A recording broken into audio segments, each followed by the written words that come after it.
Bismillahirrahmanirrahim. Assalamualaikum warahmatullahi wabarakatuh. Jamaah kaum muslimin muslimat rahimakumullah wa hafizakumullah. Dimanapun berada, semoga kita semua selalu dalam keadaan sehat walafiat, dijauhkan dari segala macam mara bahaya dunia dan akhirah, selalu dalam ridha dan maghfirah Allah Subhanahu wa taala fid dunya wal akhirah, bersama semua keluarga kita, sahabat-sahabat kita yang Islam, yang selalu mengikuti tuntunan Al-Quran dan Al-Hadis, ijma' dan qiyas. Semoga kita semua selalu dalam selalu istiqomah dalam menjalankan berbagai kebaikan-kebaikan sesuai dengan tuntunan ajaran Al-Quran, Al-Hadis, ijma' dan qiyas. Amin, amin, amin. Allahumma amin ya Allah ya Rabbal Alamin. Jamaah kaum muslimin muslimat rahimakumullah wa hafizakumullah.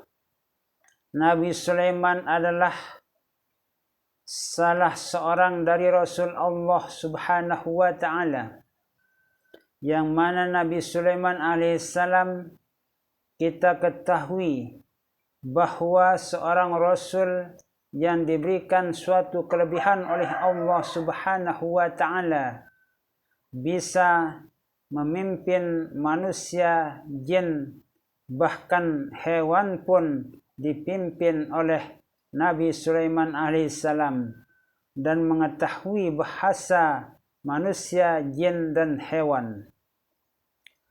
Dalam suatu waktu, Nabi Sulaiman alaihissalam sedang mengatur bala tentaranya yang terdiri dari bangsa manusia, jin, dan hewan.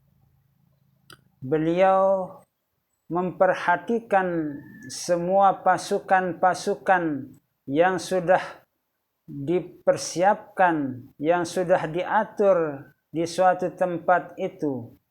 Terlihat oleh Nabi Sulaiman alaihissalam seekor burung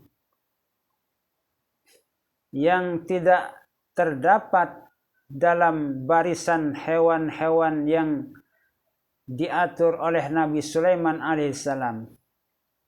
Burung tersebut bernama burung hudhud.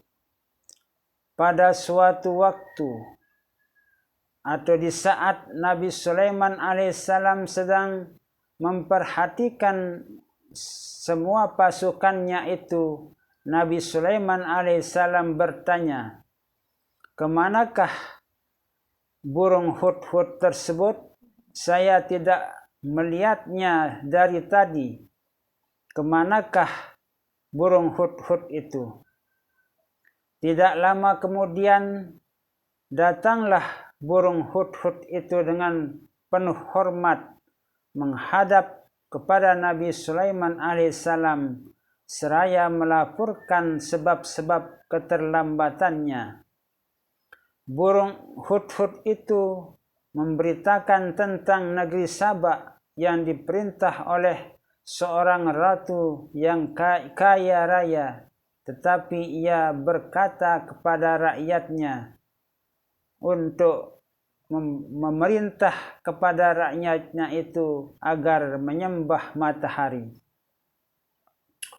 Mendengar kabar tersebut, Nabi Sulaiman alaihissalam segera menulis surat kepada Ratu Negeri Saba yang bernama Ratu Balqis. Isi surat tersebut adalah seruan dan ajakan untuk menyembah hanya kepada Allah Subhanahu wa ta'ala. Menyembah kepada selain Allah Subhanahu wa ta'ala adalah perbuatan syirik, perbuatan terkutuk, dan tidak boleh dilakukan oleh siapapun dan dimanapun mereka itu berada.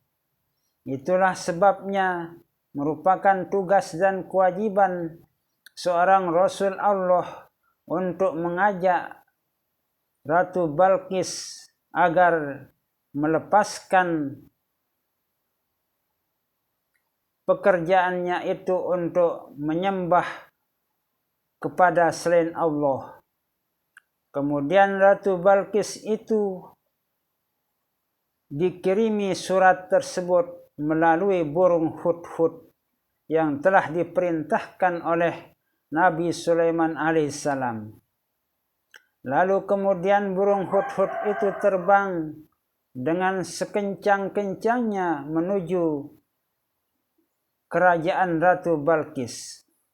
Ratu Balqis menerima surat dari Nabi Sulaiman alaihissalam sangat terkejut sekali. Lalu kemudian surat tersebut segera dibuka dan dibacanya oleh Ratu Balqis itu.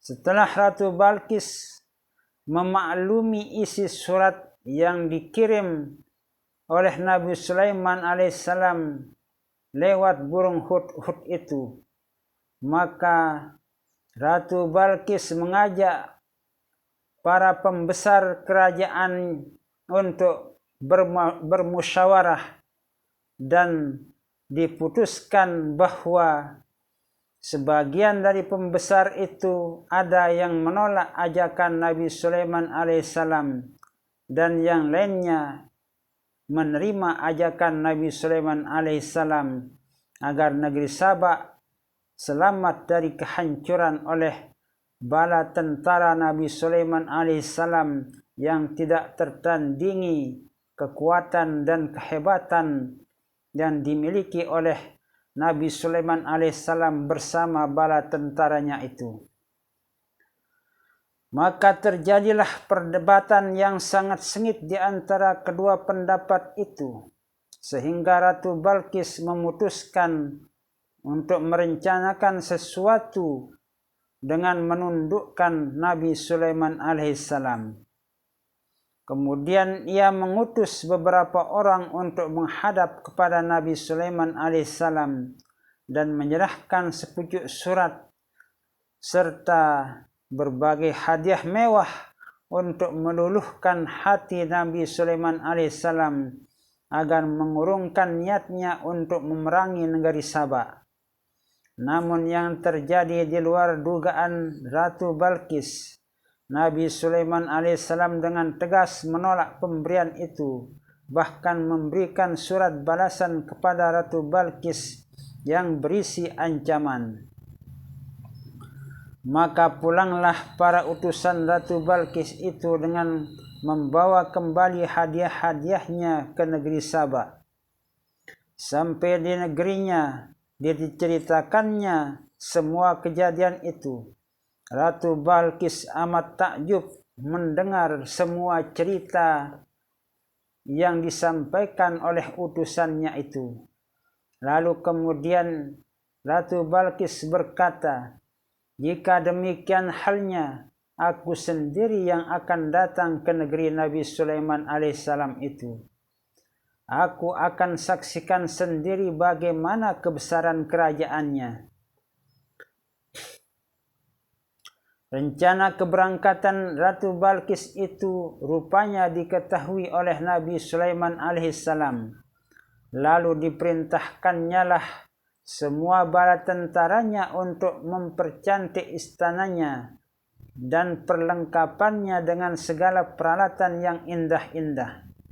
Kemudian sebagai kejutan, Nabi Sulaiman bermaksud memindahkan istana Ratu Balqis dari negeri Sabak ke istananya. Lalu bertanyalah Sulaiman kepada tentaranya, "Siapa di antara kalian yang sanggup membawa singgasana Ratu Balqis kemari sebelum ia sampai di sini?" Salah satu dari bangsa jin, yaitu jin Ifrit, menjawab, "Aku sanggup membawa singgasana itu kepadamu, wahai Nabi Sulaiman alaihissalam, sebelum engkau bangkit dari dudukmu." Mendengar jawaban dari jin Ifrit tersebut, dalam saat itu ada seorang alim dari ahli kitab mengangkat dan mengacungkan tangan untuk mengucapkan sesuatu kepada Nabi Sulaiman dengan ucapan seorang yang alim itu, yang ahli dalam Alkitab, "Aku sanggup membawa singgasana itu kepadamu, wahai Nabi Sulaiman alaihissalam."